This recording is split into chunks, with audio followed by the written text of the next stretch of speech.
चलो सादिया, ये दवाई खा लो। उफ, बस कर दो जानान, कुछ देर तो मुझे अपना दर्द महसूस करने दो ना। अच्छा चलो ठीक है, जैसा तुम्हें बेहतर लगे। अभी तक मैं इस धोखे को हजम नहीं कर पा रही हूँ जानान। इतने सालों के बाद मेरे साथ ये धोखा कैसे हो गया?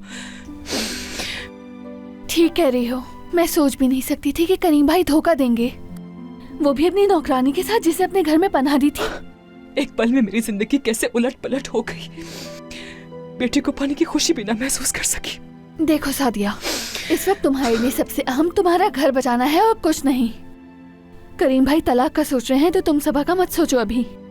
करीम बिल्कुल पीछे नहीं हटेगा, वो बहुत पुरज़म है जानान। और तुम ये सब इतनी आसानी से मान लोगी?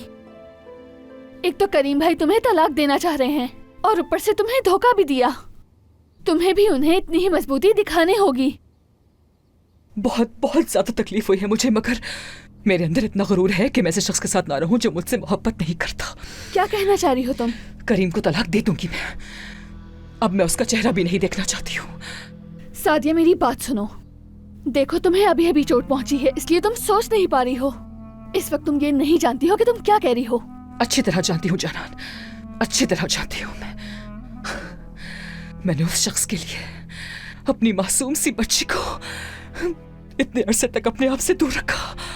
कफारा तो अदा करना पड़ेगा उसे, बदला तो मैं लेकर रहूंगी उससे बदला लेकर रहूंगी, यकीनन।